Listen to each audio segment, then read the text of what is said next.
नमस्कार मंडळी, आज आपण एकदम कुरकुरीत, अजिबात तेलकट न होणारे, तेलात न फुटणारे कुरकुरीत असे साबुदाणे वडे बनवत आहोत।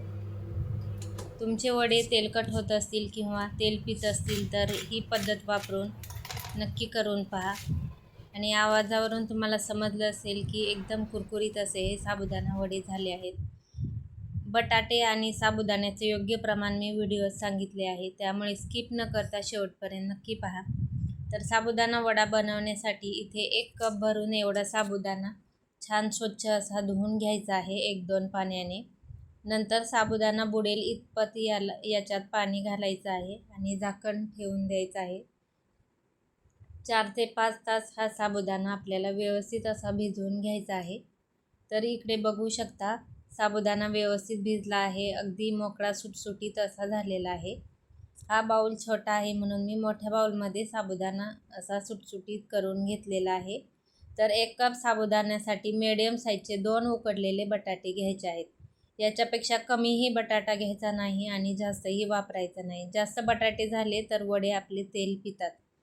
तर बटाटा किसून घालायचा आहे म्हणजे त्याच्यात गुठळ्या राहत नाहीत। जाडसर कुटलेलं शेंगदाण्याचं कूट अर्धी वाटी, नंतर 1 चमचाभर एवढी हिरवी मिरचीची पेस्ट आणि चवीपुरतं मीठ घातलेलं आहे। आता व्यवस्थित हे आपल्याला मिक्स करून घ्यायचं आहे।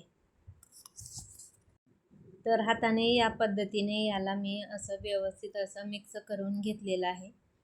जर तुम्ही बटाटा जास्त वापरला तर वडे एकदम तेलकट असे होतात, त्यामुळे 1 वाटी साबुदाण्यासाठी बरोबर 2 मीडियम साईजचे बटाटे वापरायचे आहेत।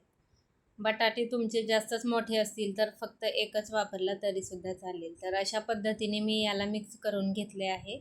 आता आपण याचे असे वडे बनवून घेऊया। तर हाताने या पद्धतीने छान दाबून घ्यायचं आहे आणि चपटे वडे या पद्धतीने बनवून घ्यायचे आहेत। तर अशाच पद्धतीने इथे मी सर्व वडे बनवून घेते।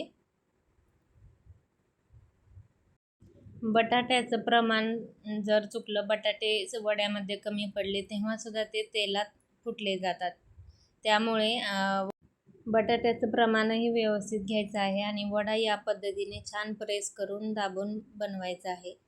व्यवस्थित नाही बनवला तर तेव्हा सुद्धा ते तेलात फुटतात, साबुदाणा वेगळा होतो। तर इकडे तेल व्यवस्थित गरम झालेलं आहे। आता आपण वडे तळून घेऊया। तेल खूपच जास्त गरम झालेलं असेल तर वडे वरून भाजले जातात परंतु आतून कच्चे राहतात, त्यामुळे मीडियम गॅसवरती छान दोन्ही साईडनी क्रिस्पी होईपर्यंत आपल्याला वडे तळून घ्यायचे आहेत। थोडेसे खालची साईड भाजून झाल्यानंतर पलटी करायचं आहे, लगेचच झारा घालायचा नाही, नाहीतर साबुदाणा याच्यातून बाहेर निघू शकतो।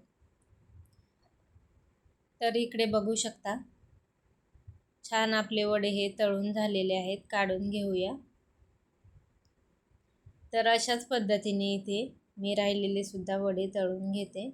इकडे बघू शकता वडे आपले छान टम्म असे फुगलेले आहेत, तेलात अजिबात फुटलेले नाहीत।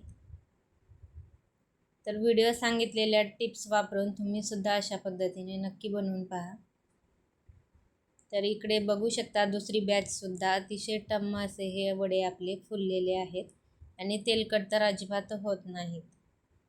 तर या आषाढी एकादशीला तुम्ही सुद्धा अशा पद्धतीने नक्की बनवून पहा। तर इकडे सर्व वडे आपले फ्राय करून झालेले आहेत, अतिशय कुरकुरीत झालेले आहेत। तुम्ही बघू शकता 1 वडा इथे मी तुम्हाला फोडून दाखवत आहे, आतून एकदम पोकळ असे हे तयार झालेले आहेत। व्हिडिओ जर तुम्हाला थोडा जरी आवडला असेल तर प्लीज एक लाईक नक्की करा, व्हिडिओ जास्तीत जास्त शेअर करा आणि चॅनेलला सबस्क्राईब करा। भेटूया नवीन व्हिडिओसोबत। धन्यवाद।